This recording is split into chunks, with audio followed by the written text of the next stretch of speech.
जय माता दी दोस्तों माता के इस 9 रूपों के स्वरूप का दर्शन करके सभी भक्त 9 दिनों में कृतार्थ हो गए। शारदीय नवरात्र में सभी भक्त माता रानी के हर स्वरूप को बहुत ही सुंदर रूप में दर्शन किया, जो कि सभी जगह शक्तिपीठ से लेकर मंदिरों में, शक्तिपीठ से लेकर घरों में भी प्रतिमाओं के समक्ष खूब अच्छी तरह से उनका पूजन हुआ, जयकारे लगा और लोगों ने, चाहे वो महिला हो चाहे वो पुरुष हो, अखंड ज्योति जलाए, दुर्गा सप्तशती का पाठ किया और इस दौरान सभी मनोकामनाओं की पूर्ति के लिए विभिन्न प्रकार के जप तप हुए, हर तरह से करते रहे और देवी माता के 9 स्वरूपों को विभिन्न प्रकार से श्रृंगार करते रहे। उनका श्रृंगार देखने के लिए हर जगह जाते रहे, जिससे कि उन्हें सकारात्मक ऊर्जा और आत्मशक्ति मिलती रहे और उनकी कामना की पूर्ति भी होती रहे। वहीं मंदिरों में हर जगह नगाड़ों पे और ढाब पे विभिन्न प्रकार के उसमें जयकारे के बीच श्रद्धालुओं की लगन देखते ही बनती थी। अलोपी माता में बहुत बड़ी लंबी लाइन में, जहाँ की समझ लीजिए कि सुबह से लेकर के शाम तक लंबी लाइनों में लोग लगे रहते थे, उनका दर्शन करने के लिए, उनका श्रृंगार देखने के लिए और अपनी मनोकामना की पूर्ति के लिए। जहाँ देवी माता की नवरात्र में लोग घरों में पूजा और मंदिरों में सब जगह करते थे,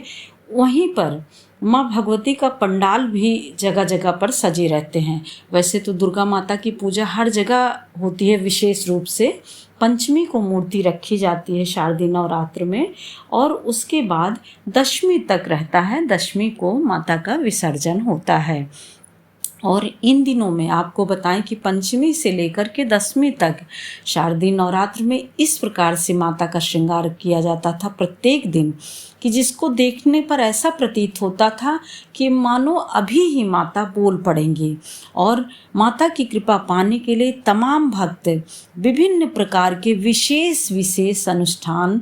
कर रहे थे या करते हैं और माता का भी जो है अपने भक्तों के प्रति उनके मनोभावों को जैसे वो समझ रही हों और माता खुद ही सोचती हैं कि हमारे भक्तों की सभी मनोकामनाएं पूर्ण हों। वहीं जहाँ ये सब चलता रहता है, वहीं पर रामलीला भी आपका राम का पूरा जो है चित्रण, यानी हर तरह से सीताराम की विदाई, राम को अयोध्या का राजा घोषित करने पर, या फिर राम लक्ष्मण संवाद, भरत और शत्रुघ्न का विवाह, जनकपुर की शहनाई, इन सब का वर्णन, या फिर रावण की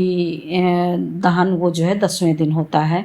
और मारीच सुबाह का वध, अहिल्या उद्धार, गंगावतरण का प्रसंग, इन सब के द्वारा बहुत ही सुंदर वर्णन देख करके मन भावुक हो जाता है। और जहाँ इन सब की वो रहती, दशहरा पर्व में चहुँ और रामलीलाओं के मंचन के जो ये सारे मनोहारी दृश्य हैं, वह भी जैसे लगता है कि अभी ही जीवंत हो करके दर्शकों के सामने ऐसा प्रतीत हो रहा था कि वह बोल पड़ेंगे, या फिर जैसे लग रहा था कि सचमुच में ये वही सभा के पात्र जो बने रहते हैं, ऐसा प्रतीत होता है कि ये स्वयं आकर के खड़े हो गए हैं। और जब राम विवाह, सीताराम की विवाह की लीला जो होती है, तो उसमें कहते हैं कि राम सिए सिर सेंदूर दे, शोभा कहीं न जाए विधि के ही। इस प्रसंग को देखते हुए सारे जितने भी भक्तगण होते हैं, वह जो है बहुत ही भावुक हो जाते हैं, हर्षित हो जाते हैं और दर्शक श्री राम व सीता का जयकारा लगाकर खुशी से झूम उठते हैं। इस प्रकार से उनके दर्शन पा करके सभी कृतार्थ हो जाते हैं। देवी माता का जैसे कि अब मूर्ति रखी रहती है जो विभिन्न प्रकार के पंचमी से लेकर के, तो उनका दशमी के दिन विसर्जन होता है। पहले तो माता का प्रतिदिन, यानी पंचमी से लेकर के उनका प्रतिदिन सुबह जो है पुष्पांजलि होती है सबसे भोर में, और फिर उन्हें पुष्प, फल, मिठाई, खिचड़ी, खीर आदि का भोग लगाया जाता है। और फिर दोपहर में मंत्रोच्चार के साथ हवन आदि की जाती है। वैसे तो अगियार तो प्रतिदिन किया जाता है, और कुछ जो है ये बंगालियों का होता है, तो इसमें इनका धुधुची के द्वारा जो है करते हैं। तो वो धुनुची जो है वो एक प्रकार से नाच भी होता है और आरती भी होती है, उसमें जला करके करते हैं, तो वो अत्यंत ही मनमोहक होती है। इस प्रकार से दोस्तों आखिरी दिन होता क्या है कि आज जो है नवमी और दशमी दोनों ही है, तो इसमें ये है कि घरों और उसमें माता के स्वरूप की विदाई, और लोग एक दिन पहले ही कन्या वन्या खिला करके इन सब का करने के बाद फिर दशमी को पारण कर लेते हैं। और पंडालों में जहाँ जो है आज मूर्ति का विसर्जन किया जाता है, तो माँ दुर्गा की जो मूर्ति होती है उसको जो है आज विसर्जन करने से पहले पंडाल में ही एक पात्र में या फिर परात में गंगा जल भर लेते हैं, उसके अंदर एक शीशा रख लेते हैं, शीशा रखकर माँ के स्वरूप का दर्शन करते हैं। सभी जितने भी आए रहते हैं भक्त उनको भी कराते हैं, और इसको कहते हैं दोधिकर्मा, यानी चिवड़ा दही और चीनी का प्रसाद सबको, सभी भक्तगण को देते हैं और सभी भक्तगण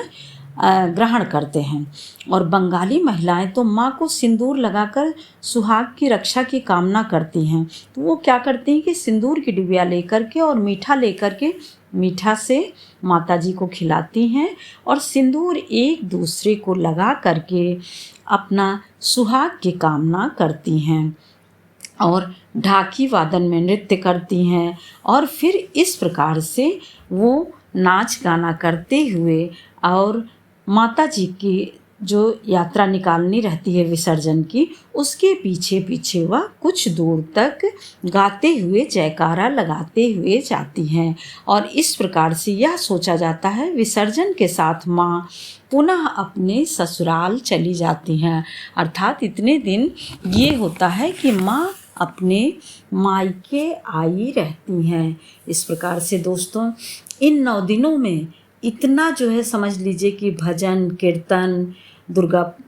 पूजा के विभिन्न प्रकार के आयोजन, रामलीला का आयोजन और तरह तरह के जो ये सारी चीज़ें होती रहती हैं, इससे 10 दिन का कार्यक्रम यह बहुत ही सुंदर और अद्भुत होता है, जिसमें कि हर प्राणी खो जाता है और वह बहुत ही ऊर्जावान हो जाता है। जय माता दी दोस्तों, फिर मिलते हैं। अब माता का इंतज़ार करते और चहूँ ओर जय श्री राम की गूंज आज होते हुए रावण का दहन हो जाता है, अर्थात